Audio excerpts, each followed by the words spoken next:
We're still waiting on Ohio State to officially announce, I don't know, its entire coaching staff. So while we wait on that, we'll keep rolling with the position reviews and previews here on the podcast daily. This is a Monday morning. I'm Bill Landis. That is Jeremy Birmingham. Happy President's Day to all those who celebrate. Byrne, what do you say we move to the safety position? Do a little look back on, a very good position group, but then look ahead to some questions, particularly about how to replace Lathan Ransom. But before we look ahead too much, what was your final review, I guess, on what we got out of Caleb Downs, Lathan Ransom, and that safety room in 2024? I think it's one of those situations where the guys, like they made plays throughout the year. They were obviously very good, but it wasn't like a moment really where you were like just in awe of what they did from like a big splashy explosive play or anything like that. Except for like Caleb as a punt returner against Indiana, but It's like they just didn't make mistakes. They were, we've joked so much in the 3 years of the Jim Knowles era about the safety-driven defense and how important it was and then what you saw when you actually had not just the best, maybe defensive player in America in Caleb Downs, but the best tandem of safeties when you add Lathan Ransom, and then the best trio of safeties when you add Jordan Hancock. What those guys did, the versatility that they brought, the ability to basically plop Caleb Downs in the middle of the defense because you knew you had Lathan Ransom and Jordan Hancock to move back and forth or move into the slot or drop back into deep safety, or there was so much flexibility, so much versatility. And beyond that, again, just the experience and the ability to do whatever Ohio State wanted on defense because those three guys allowed it. And I don't think that we'll look back at the 24 season and be like, oh, remember that one play Caleb Downs made? Or remember the one time Jordan Hancock did this? Maybe those aren't going to happen, but it's almost like an offensive lineman in a way. Like if you're not hearing their name, it's generally a good thing. They weren't making mistakes. They just did everything right. And it gave so much freedom to the rest of the defense, especially the second half of the season, to really get themselves right because you had those three guys who were just the erasers. Thank you for mentioning Jordan Hancock. I always am confused on whether I should consider him a safety or a cornerback. I think we have to consider him a safety, right? Yeah, I think that's right. So he had a very good season too. It's funny you mentioned I think you're right. Maybe safety is sort of defined by the mistakes that tend to get amplified a little bit. I remember the first game, Caleb Downs had 3 missed tackles against Akron, and I think people were just like, that's kind of weird. Do you know how many missed tackles Caleb Downs had the rest of the season in the other 15 games after having 3 in the first game? I'm going to guess 5. 7. According to PFF anyway, he had 7 in the final 15 games of the season. He only had one other game where he was charged with multiple missed tackles when he had 2 in a Nebraska game. And then Lathan Ransom was I guess he missed that tackle on Dylan Gabriel right on that touchdown in the first Oregon game. But I don't know that I could think of another quote unquote mistake that Lathan Ransom made throughout the year. And then over the course of the playoff, he was knocking people out of games that seemed pretty impactful too. So, I think we had really high expectations for that tandem, and then you lump Jordan Hancock in with Caleb Downs and Lathan Ransom, and you expect it to be very good, right? It's a pretty high bar for those 3 to clear, but I kind of felt like they cleared it. I guess maybe the only way you would say they didn't is if you were expecting the splash plays that you're talking about, and maybe if Caleb Downs didn't choose to slide at the end of the Cotton Bowl, we could put that on the ledger as a splashy, perhaps pick 6 for him. But I thought a lot of the plays that Caleb made and Lathan, frankly, running down to the line of scrimmage and making plays either at the line or behind the line were pretty splashy. And then Jordan Hancock and his ability to be versatile and go play the deep half of the field in the second part of the season, which allowed Caleb Downs to kind of be in that rover position in the postseason, was pretty darn important too. So we haven't really been giving out grades necessarily for all these reviews, but I would definitely consider what the safeties put out there an A performance, if not A plus, even if there weren't a lot of those splashy highlight reel kind of plays out there. No, but the weird thing is about those plays, and you mentioned Caleb, but you can really talk about the second down play at the goal line for Texas. Mm-hmm. He saved 3 touchdowns in that game just by shoestring tackles. I just don't think that those plays aren't going to be 20 years from now. People aren't going to be, oh, remember that diving shoestring tackle he made? They're not sexy. They're not like, oh man, Yeah. it's not like Lathan Ransom blowing up Jordan James and ending his season, like that type of thing. But certainly Caleb Downs all year long was in the backfield making tackles with one hand and stopping touchdowns, but they were being stopped 12 yards down the field instead of 40 yards down the field, like we've seen in the past. So it's an A+ for me without question. I don't know, I'm interested to see how Matt Guerrieri's career after returning to Ohio State in this situation. And I honestly think had Caleb Downs not transferred to Ohio State and Nick Saban not retired, I think that there would have been a conversation other than Alabama with Malachi Moore and Caleb Downs. I still think that Jordan Hancock and Lathan Ransom would have been in the conversation for the best safety duo in the country. But when you add Caleb and you can then keep Jordan in that slot safety, that nickel spot, it changed everything. And we talked about Jordan last year in December, and maybe, mentioning him as which guy is the most important to get back for Ohio State in the 2024 season. And he was at the top of the list. So it's hard you don't want to overlook a guy like that because he's just, you just plop him in the slot and you don't worry about it ever again. But Jordan, think about the play at Michigan State this year when he runs the guy down and forces a fumble on what could have been a touchdown for the Spartans when that game was still a little bit in the balance.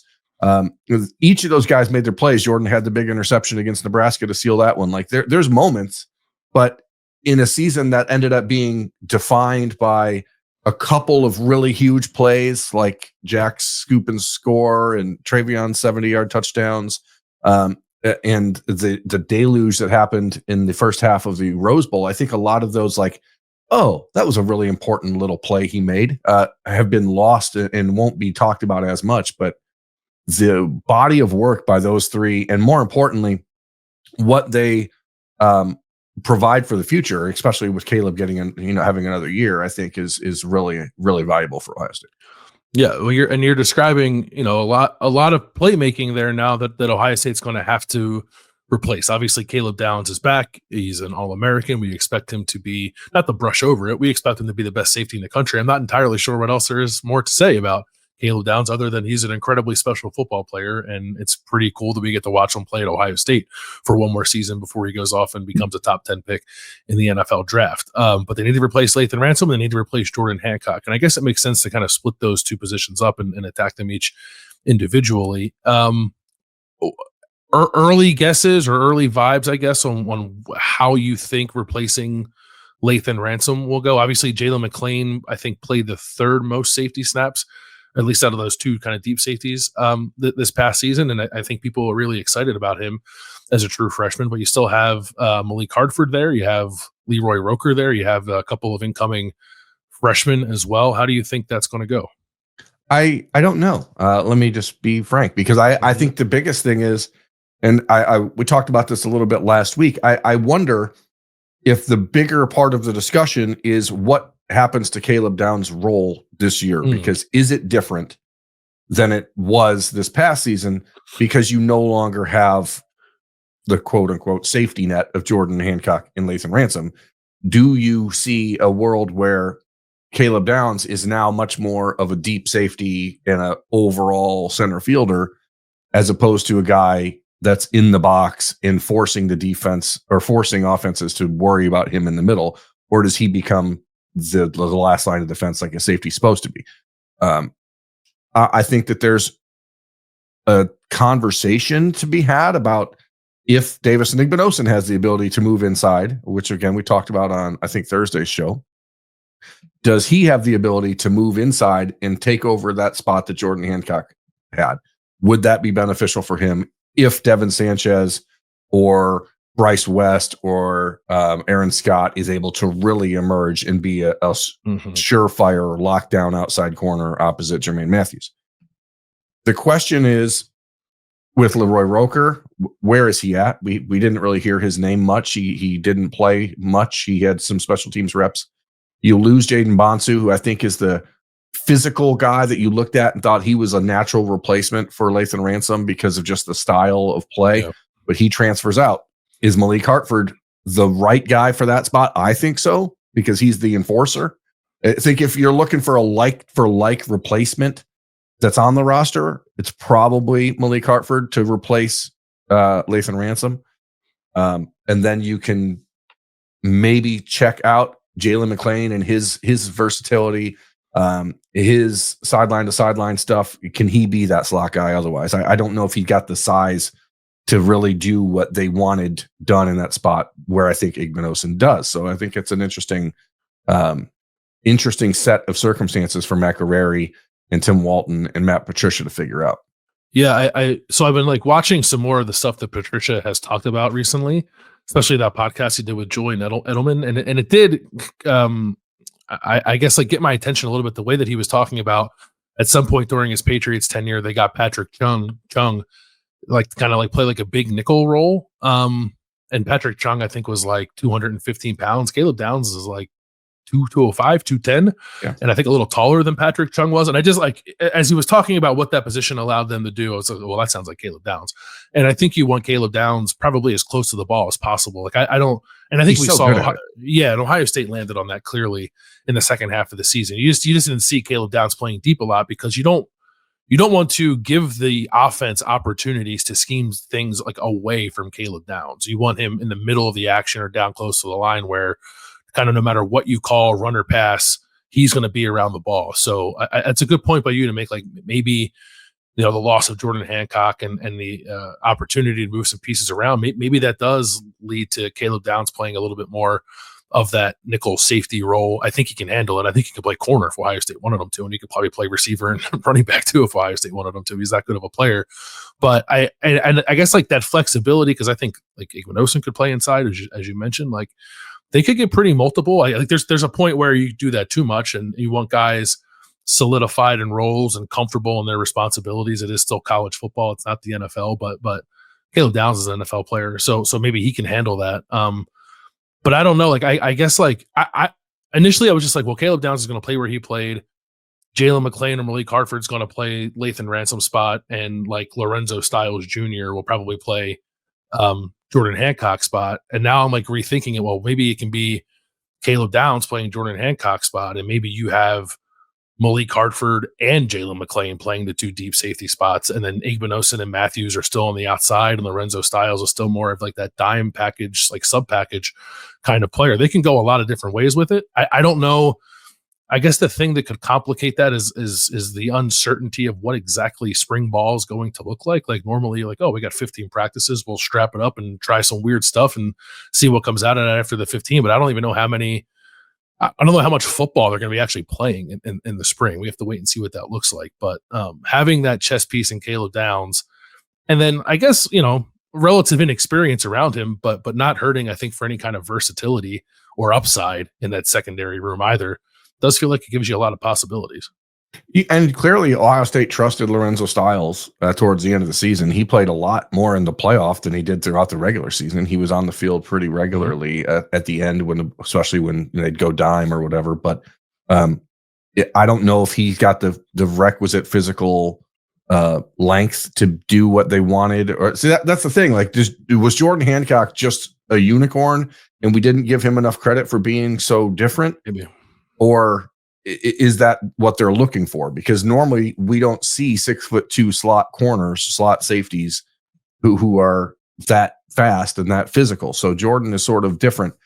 That's where my brain goes to Igbinosun. But I actually do think that there's a chance you could see what you're talking about with Caleb playing maybe in the slot, because outside of Malik and Jalen McClain, however, there's just not any experience at safety. So Fahim Delane is a name that I think should be on people's tongues a little bit heading into spring, because he is, if you were cloning Lathan Ransom in a football lab, like it is Fahim Delane, the incoming freshman from Baltimore. That is as close as you're going to get. And Fahim is, I've seen him play in person. Like he was like a linebacker for Good Counsel. I watched him play against Lakewood St. Edward 2 years ago, and he was just a tackling machine.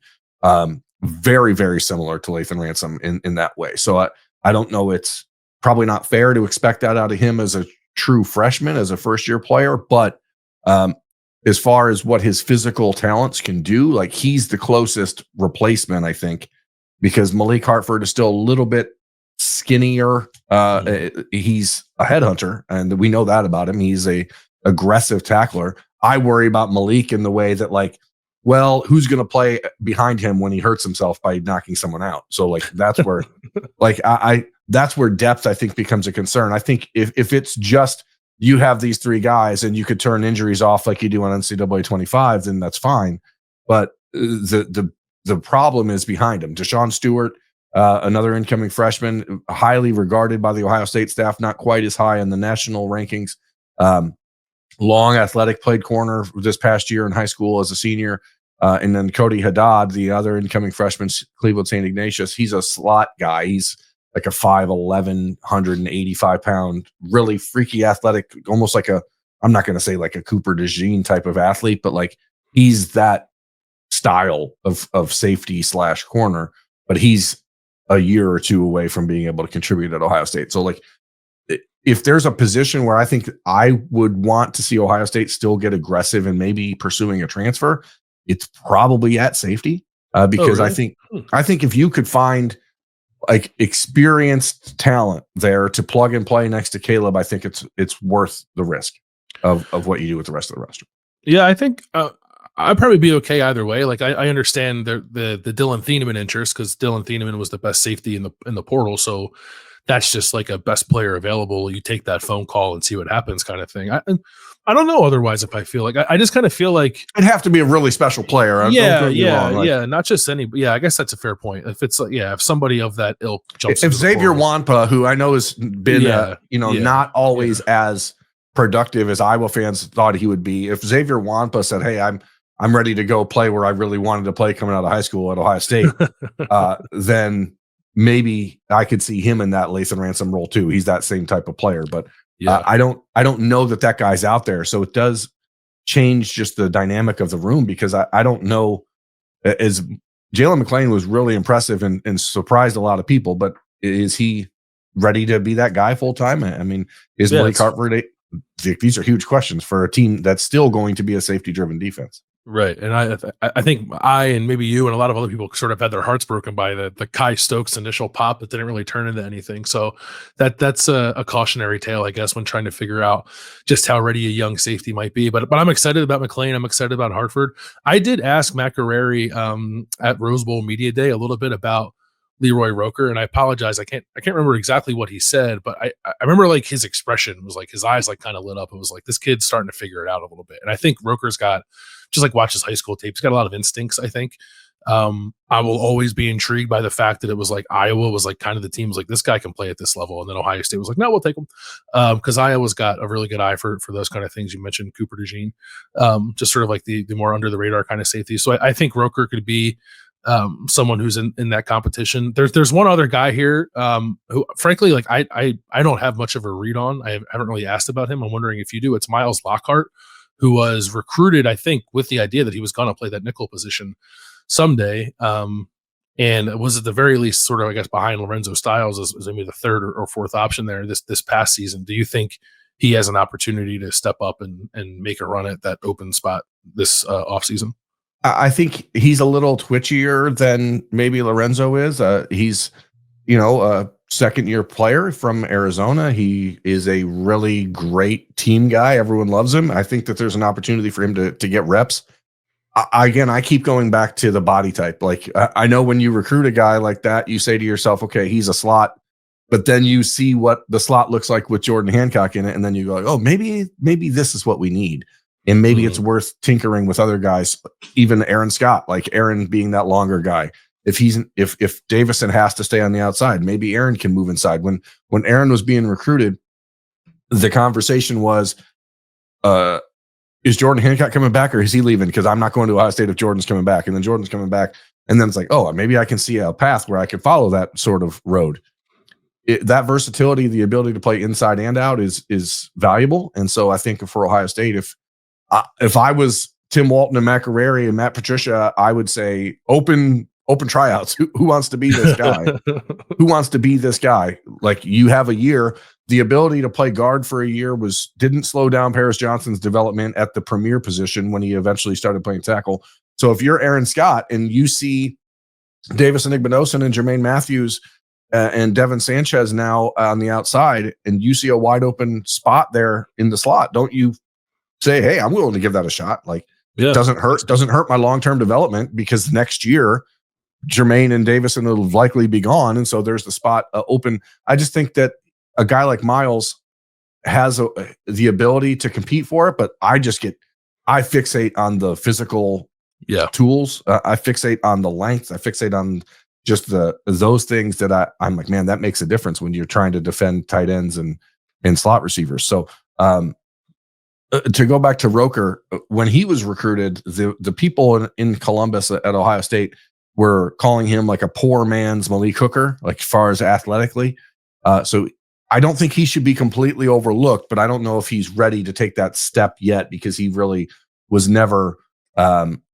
He was a basketball player too, and was very much splitting his time between the two sports. So I don't know that he's there yet, but this is his first spring, right? He was a junior enrollee, is that right? Yeah. So and it's like, when a guy doesn't enroll early at this point, it seems like they're 2 years behind. So it does make a difference. And so he's going to have to make up some ground. And I do think the conversation about Miles, Lorenzo, and then someone else taking over there is like, that is the straw that stirs the drink for the defense. What happens in that slot? Because what happens there is what allows Caleb Downs to do what Caleb Downs does best. And so like everything, it's been a safety driven defense. And now I think it's like a system of a Downs, like what can you get out of Caleb? Whatever Caleb does, everything else has to be built around him.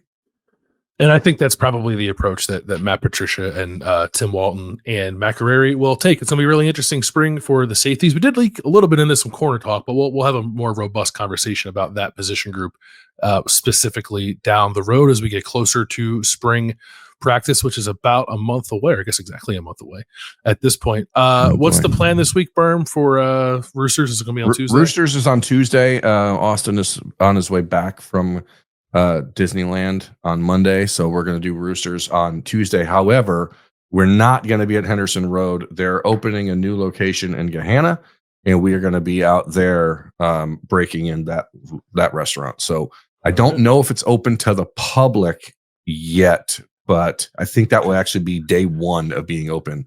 I know that there was some discussion about Monday being like a friends and families day out at that location, but Tuesday should be open to the public in Gahanna for the first day of business. So, should be a busy one.